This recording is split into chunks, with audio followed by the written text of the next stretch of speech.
Alors bonjour à tous, dans cette deuxième vidéo on va s'intéresser donc toujours au HTC Titan, hein, mais cette fois on va parler du design et puis un peu aussi des spécifications du smartphone.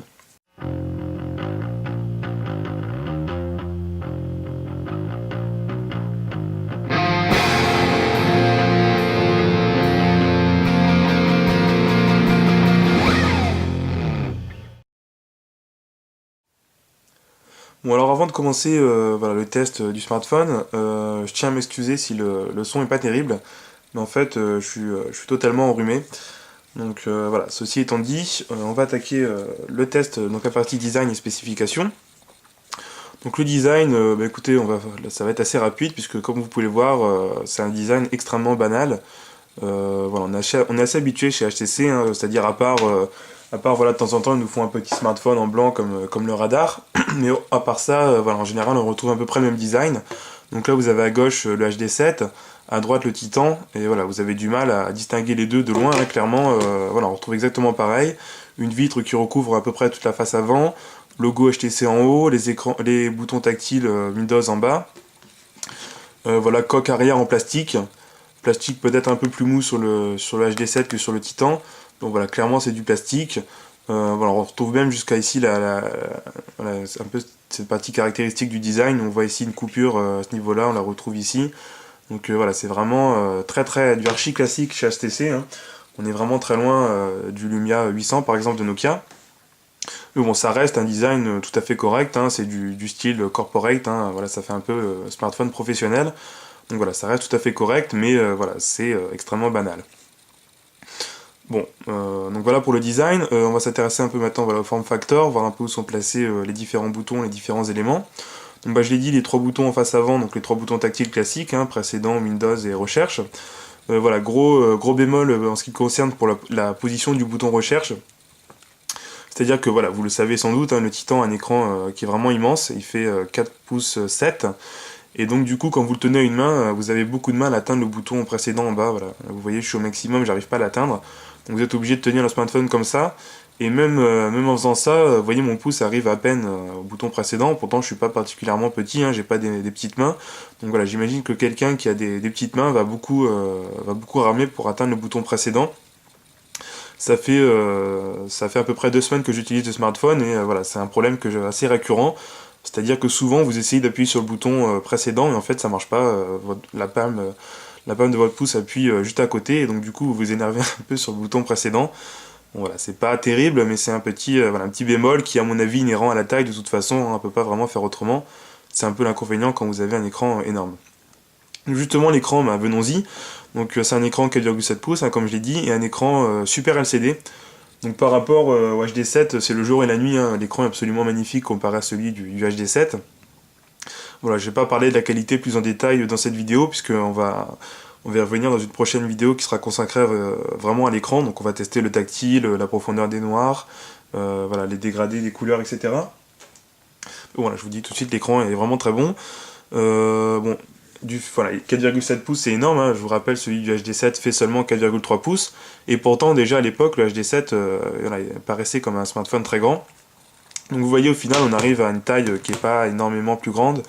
Au niveau largeur c'est à peu près pareil, on avait peut-être quelques millimètres en plus, et au niveau hauteur on gagne à peu près un petit centimètre.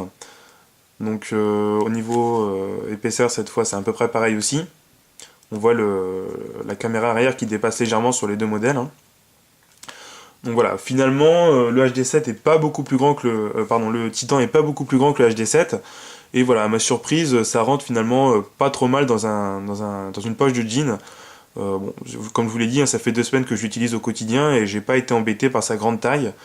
Donc voilà, ça reste encore correct. Pour terminer avec la face avant, voilà, vous avez le classique haut-parleur en haut. Et vous avez, grosse nouveauté apportée par Windows Phone 7.5, Mango, la présence d'une caméra frontale, donc qui n'est pas présente sur tous les nouveaux Windows Phone, hein. Notamment le Lumia 800 qui est pourtant le haut de gamme de chez Nokia n'a pas de caméra frontale.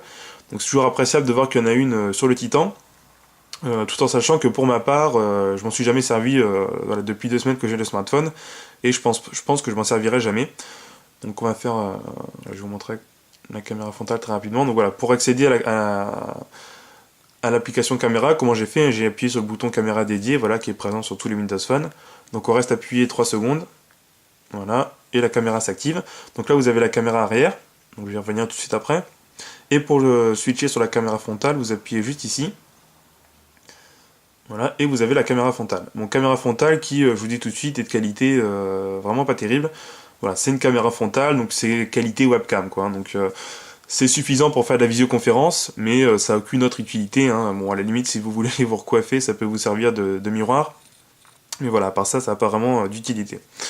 Bon, on a fait le tour pour la face avant. Maintenant, sur les tranches, on retrouve les boutons classiques Windows, hein, donc volume plus, volume moins. Bouton dédié caméra ici. Sur la face supérieure, enfin sur la tranche supérieure, on retrouve le bouton power, donc on-off, la prise jack. Et voilà, on a fait le tour pour les boutons physiques. Bon, qu'en est-il de la qualité de ces boutons? Personnellement, je la trouve pas terrible. C'est-à-dire que quand vous avez le smartphone dans la poche et que vous essayez d'appuyer sur le bouton plus ou le bouton moins du volume, vous savez pas trop si vous avez réussi à appuyer dessus, puisque, enfin, je sais pas comment vous expliquer ça. Mais voilà, quand on appuie dessus, il n'y a pas beaucoup de jeu, donc en fait, on ne sait pas si on a vraiment réussi à appuyer dessus ou pas. Donc j'espère que ça va tenir à la longue. Voilà, j'espère que le smartphone ne va pas s'user rapidement, enfin les boutons ne vont pas s'user rapidement. Pour le moment ça fonctionne, mais bon voilà, petit bémol là-dessus, il faudra vérifier sur le long terme.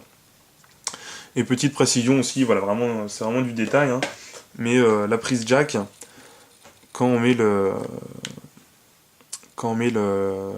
la prise jack du casque dans le port jack 3.5, vous voyez que ça dépasse légèrement ici.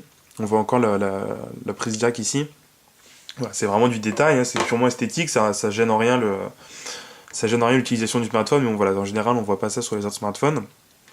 Et aussi, autre détail pendant que je parle de ça, quand vous connectez le casque, vous voyez que l'écran ne s'allume pas, alors que j'avais remarqué sur les anciens modèles de Windows Phone, notamment le HD7, quand vous branchez le casque, voilà, l'écran démarre automatiquement, et ça vous permet, quand vous avez une musique en cours de lecture, de la contrôler directement avec les boutons ici.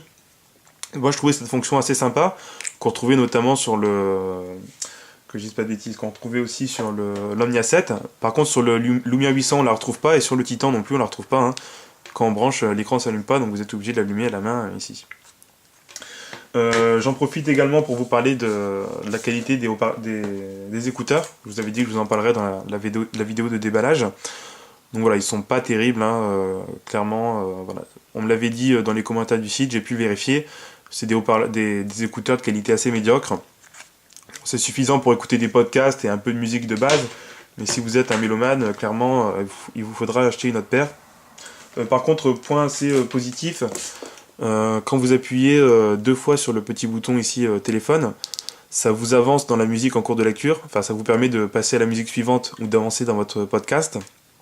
Et quand vous appuyez 3 fois, ça sélectionne la musique précédente, ou alors ça vous permet de revenir en arrière dans le podcast en cours de lecture.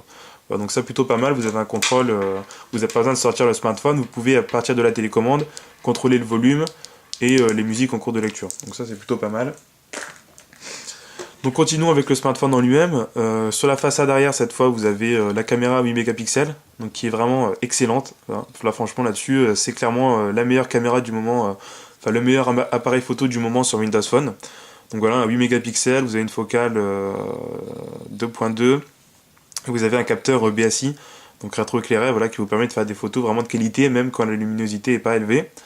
À côté, on retrouve les deux flashs LED, et puis le haut-parleur si vous voulez écouter de la musique sans écouteurs. Bon, pour la face arrière, c'est tout. Et voilà, sur la dernière tranche, on retrouve ici le port micro USB. Donc voilà, un positionnement différent par rapport au HD7. Hein. Le HD7, que je dise pas de bêtises, il était sur le bas. Là, on le retrouve sur le côté. Bon, honnêtement, ça n'a aucune importance. J'ai pas remarqué de problème particulier avec ce positionnement. Bon, voilà, je crois qu'on a fait le tour du smartphone du point de vue de l'extérieur. Maintenant, on va voir un peu comment on fait pour accéder à la batterie. Donc, puisque sur le HTC Titan, on peut accéder à la batterie, hein, ce qui n'est pas le cas sur le Lumia 800 que j'ai testé récemment. Donc c'est assez original comme système, vous avez un petit bouton poussoir juste ici, il suffit d'appuyer dessus, voilà, il vous faudra un petit ongle peut-être, sinon ça ne marchera pas. Et voilà, vous voyez, on entend un léger déclic, et on voit que l'écran se détache un peu du reste du boîtier. Voilà, on s'y attend pas du tout la première fois qu'on l'utilise, et voilà, en fait En fait, vous avez la partie arrière est composée d'une seule pièce. Et voilà, du coup, c'est assez étrange. Je me demande pourquoi HTC a pris le parti de faire une séparation ici sur la coque arrière, alors qu'il s'agit d'une seule pièce. Donc, il aurait, à mon avis, été plus esthétique de faire l'arrière en une seule. Voilà, donner l'impression qu'avec une seule pièce, ce qui est le cas. Donc là, du coup, on a l'impression qu'il y a deux pièces, une partie pour la batterie en bas, alors qu'en fait, c'est pas le cas. Donc, bon, voilà, choix esthétique un peu étrange à mon sens. Donc voilà, vous avez la carte SIM ici. La batterie, voilà, donc je vais pas l'enlever sinon ça va redémarrer mon smartphone, hein, mais voilà, ça s'enlève assez facilement. Et donc voilà, comme je vous l'ai dit, c'est assez original, hein, on a la totalité de la partie arrière qui s'en va. Et bon, du coup, tant mieux, hein, c'est un point positif que vous ayez une seule pièce unique, ça apporte de la solidité ensemble. Et bon, j'ai pas remarqué de problème particulier pour enlever et remettre ces deux parties. Alors, vous allez voir, ça rentre tout seul, voilà, pas de problème.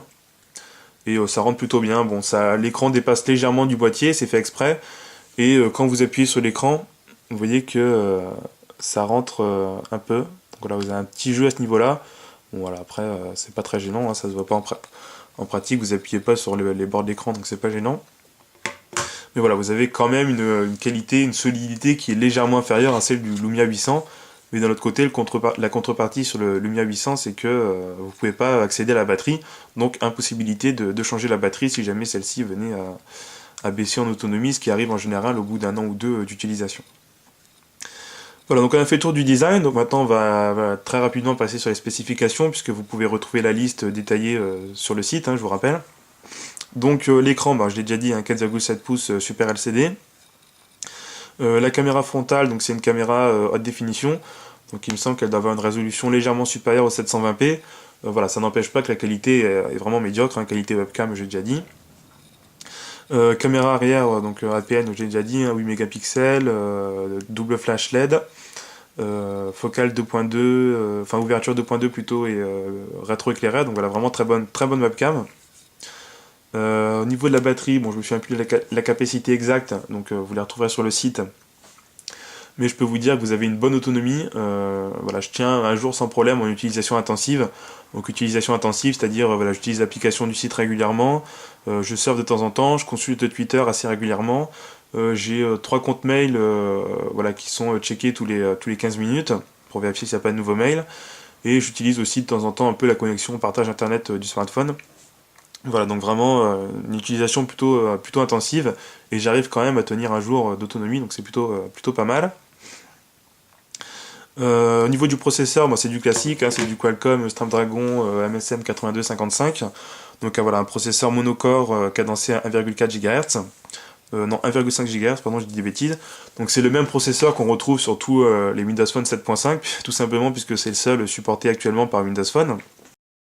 Donc du coup, on retrouve exactement le même GPU que les autres Windows Phone 7.5, à savoir l'Adreno 205 de Qualcomm. Au niveau RAM, on a 512 mégaoctets de mémoire vive. Donc voilà, c'est correct, hein, c'est pas énorme, mais ça suffit largement pour Windows Phone. 16 gigaoctets de stockage, ça c'est très important. Donc voilà, 16 gigaoctets, c'est pas énorme, mais ça reste correct, et c'est beaucoup plus que la précédente génération de Windows Phone qui plafonnait en général à 8 gigaoctets à l'exception du LG. Bon, je réfléchis, qu'est-ce que j'ai oublié de dire? Ah oui, vous avez un gyroscope aussi à l'intérieur, donc voilà, c'est une nouveauté encore une fois de Windows Phone Mango. Gyroscope dont on n'est pas équipé, le Lumia 800 hein, au passage.